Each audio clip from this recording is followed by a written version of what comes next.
October 15th, 1935. New York City was wide awake even late at night. Streetlights painted the sidewalks yellow. Cars rolled slowly past dark storefronts. Smoke climbed into the cold air. The city never really slept, but power never lived on the streets. Power lived behind closed doors, high above the noise, where decisions were made quietly and consequences were paid in blood. Inside the Waldorf Astoria Hotel, several floors above the city, a private suite waited. Thick curtains covered the windows. The doors were locked. Guards stood outside, saying nothing, watching everything. Inside that room sat the future of organized crime in America. 12 men, 5 families, 1 system. This was the Commission. 4 years earlier, the Mafia had been tearing itself apart. Old bosses fought endless wars over territory and pride. Streets ran red, profits collapsed. Too many funerals, too much attention. One man saw that this way of life would destroy them all. Lucky Luciano. He was not the loudest man in the room. He was not the most violent, but he was the smartest. Lucky believed crime should be run like a business.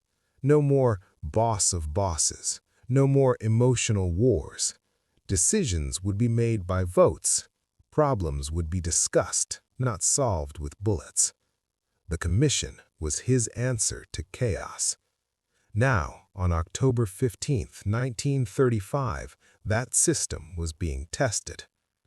Lucky sat at the head of the table, not because he ruled them, but because everyone understood he had built this structure.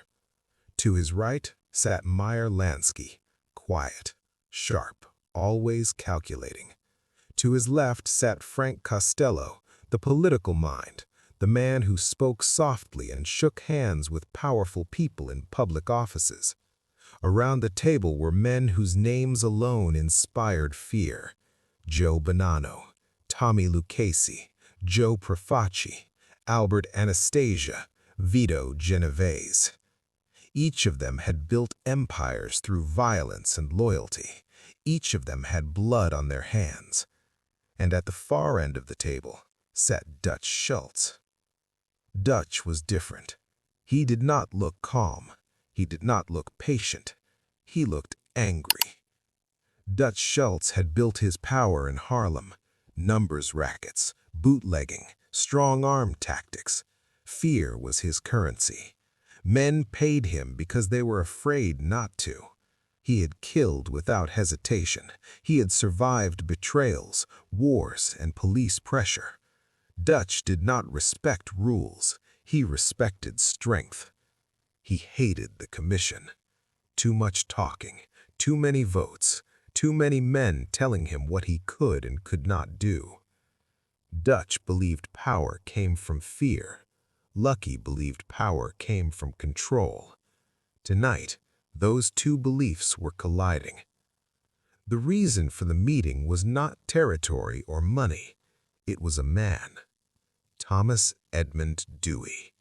33 years old, clean-cut, Republican, ambitious, and dangerous. Dewey was a special prosecutor for New York County.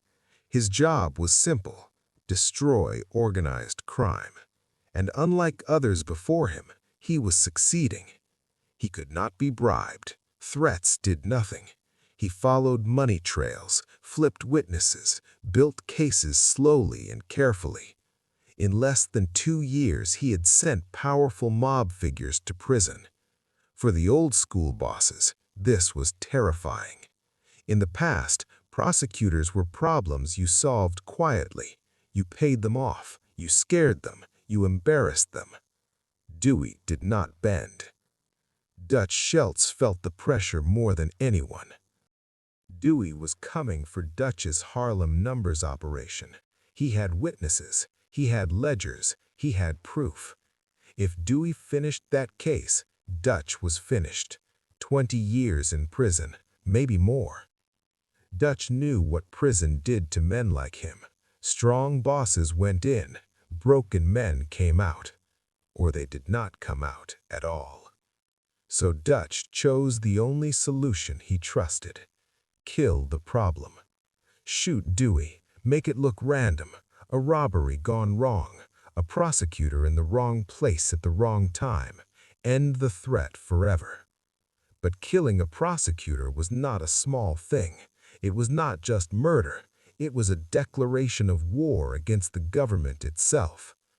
That was why Dutch had called this meeting.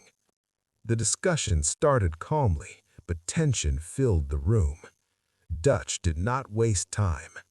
"Dewey is coming for all of us," he said. His voice was hard, sharp. "He puts me away, and then he comes for you, one by one." Lucky listened without expression. "There's only one answer," Dutch continued. "We kill him." The room fell silent. Not shocked silence, thinking silence. Every man there understood what Dutch was proposing.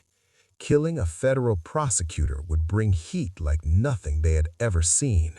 Not just police, federal agents, politicians, newspapers, the entire country watching.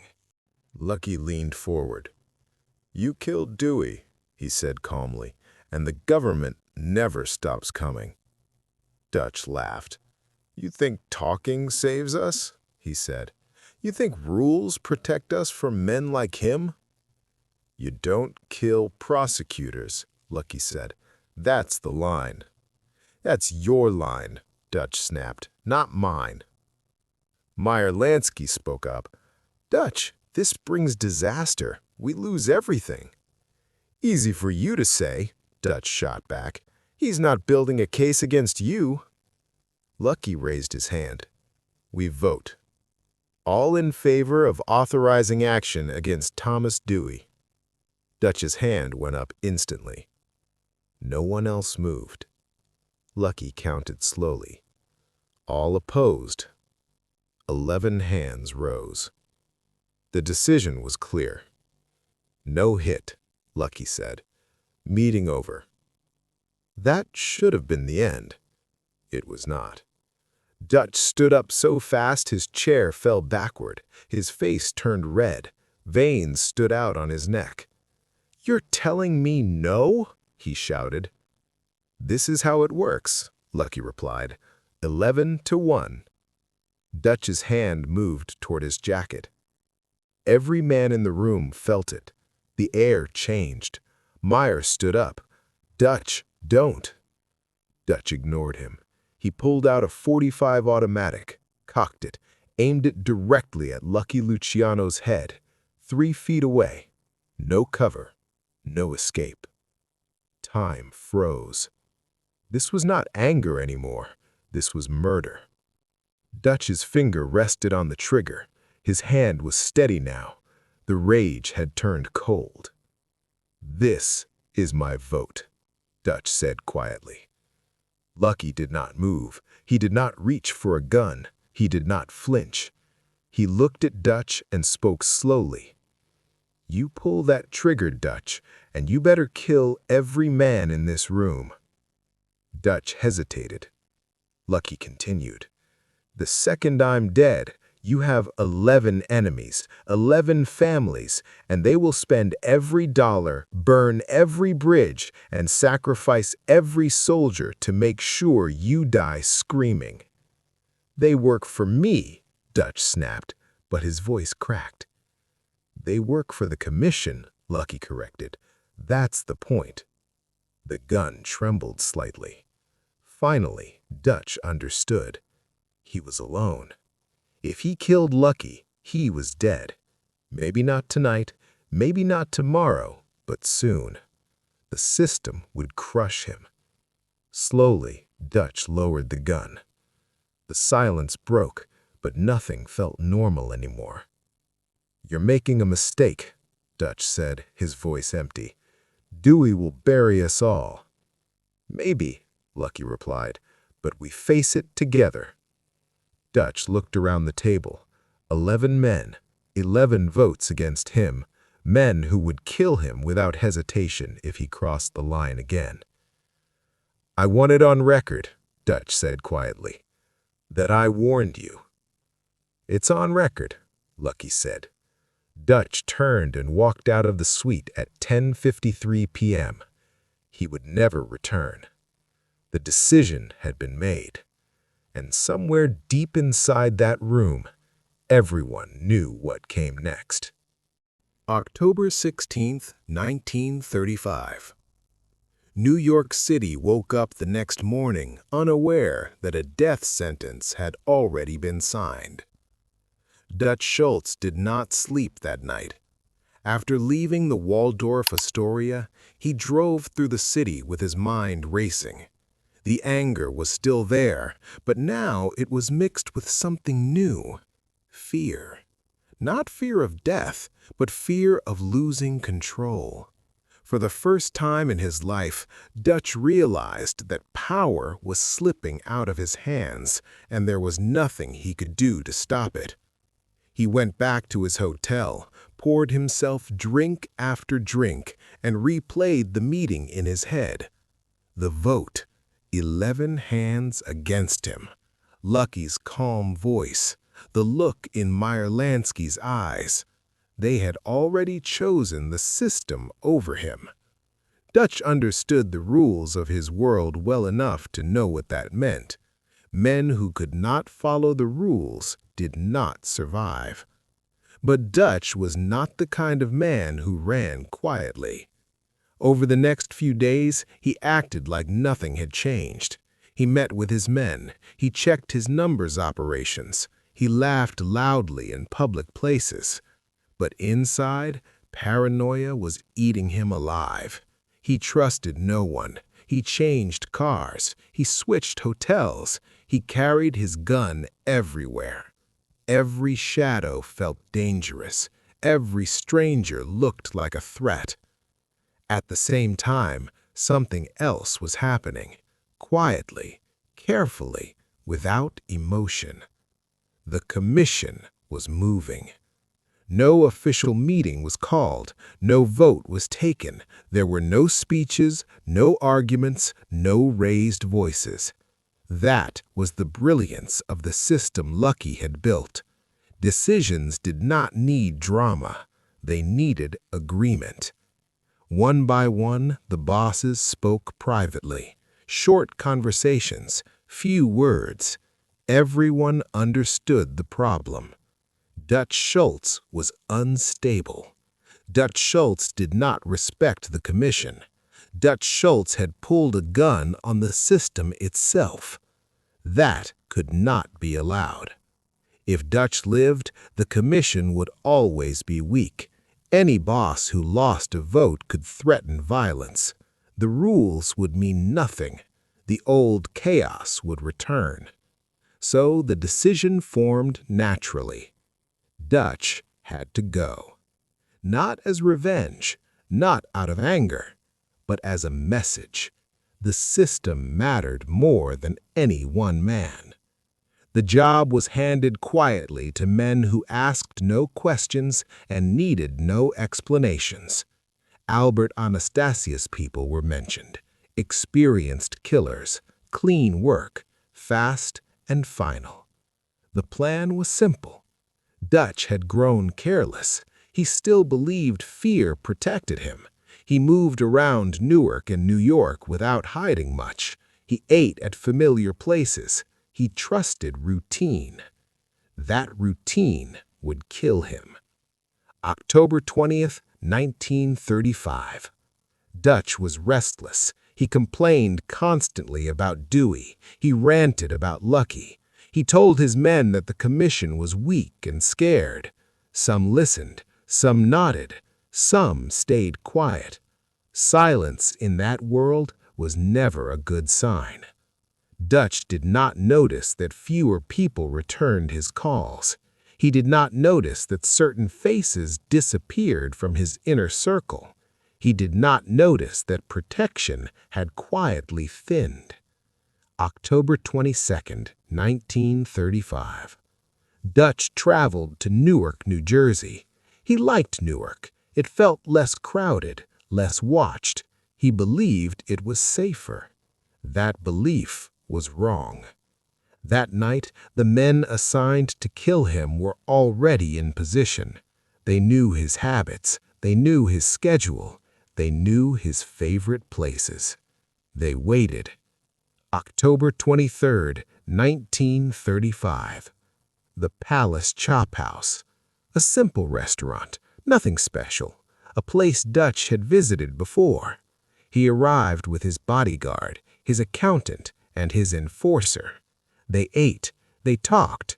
Dutch seemed relaxed, laughing louder than usual, drinking more than usual. At some point, he excused himself and went to the bathroom to wash his hands. That was the moment. Two men entered the restaurant carrying shotguns hidden under coats. They did not rush. They did not shout. They moved with purpose. They shot the bodyguard first. No warning, no mercy. Then the accountant. Then the enforcer. 3 men dead in seconds. Customers screamed. Chairs fell. The killers did not chase anyone. They did not need to. They waited. Dutch stepped out of the bathroom and froze. He saw the bodies. He understood instantly. He reached for his gun, but he was too slow. The shotguns fired. 2 blasts tore into his stomach. A third hit his chest. Dutch fell to the floor in shock, not screaming, not fighting, just staring. The killers turned and walked out. No words, no signatures, no mistakes. Dutch Schultz did not die immediately. He was taken to the hospital, barely alive. For 22 hours he drifted in and out of consciousness. Fever took hold. His mind unraveled. He talked endlessly about numbers, about memories, about random thoughts that made no sense. Police officers sat nearby, listening, writing everything down. Those words would become famous years later, studied by doctors and historians, but they revealed nothing useful. Dutch Schultz died on October 24th, 1935, age 43. The man who believed fear made him powerful died alone, broken and confused. The commission never released a statement. They never admitted anything. They did not need to. Everyone in the underworld understood what had happened. Dutch was not killed because he wanted to murder a prosecutor. Dutch was killed because he threatened the system. Thomas Dewey lived. He continued his work. He never knew how close he had come to death. His career would rise. His name would become famous. The pressure on organized crime did not stop. And soon, that pressure would reach even Lucky Luciano himself. Because systems protect power, but they also demand sacrifice. And the system was not finished yet. October 25th, 1935. The city moved on as if nothing had happened. Newspapers reported the murder of Dutch Schultz with shock and fascination. Headlines spoke about gang violence, about another gangster brought down by his own world. Police promised investigations. Politicians promised reform. Ordinary people read the stories over breakfast and went to work. To them, Dutch Schultz was just another criminal who finally met his end. Inside the underworld, the message was perfectly clear. The commission was real. The rules were real. And no one was above them. After Dutch's death, there were no celebrations. No boss toasted. No one spoke openly about it. Silence was safer. Silence was smarter. Men understood that what had happened was not personal. It was structural. Dutch had not been removed out of hatred. He had been removed because he was dangerous to the system. Lucky Luciano understood this better than anyone. He did not smile when he heard the news. He did not comment. He simply nodded once and returned to business. For Lucky, this was not victory. It was maintenance. Systems only survive if they are protected, and protection sometimes required blood. But the problem of Thomas Dewey did not disappear with Dutch Schultz. Dewey continued his prosecutions. If anything, he worked harder. The death of Schultz only strengthened his resolve. He believed organized crime was violent, uncontrollable, and rotten to its core. Every murder confirmed his belief. He followed leads patiently, built cases carefully, and waited. In 1936, Thomas Dewey found his opening. Lucky Luciano was arrested, not for murder, not for racketeering, but for running a massive prostitution network. It was ironic. The man who had reorganized crime to reduce chaos was taken down by an operation he barely managed directly. But Dewey understood something important. You did not always need to attack the heart to stop the body. Sometimes you attacked the legs.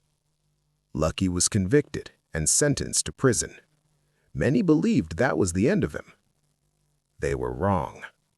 Even behind bars, Lucky remained powerful. The commission did not collapse.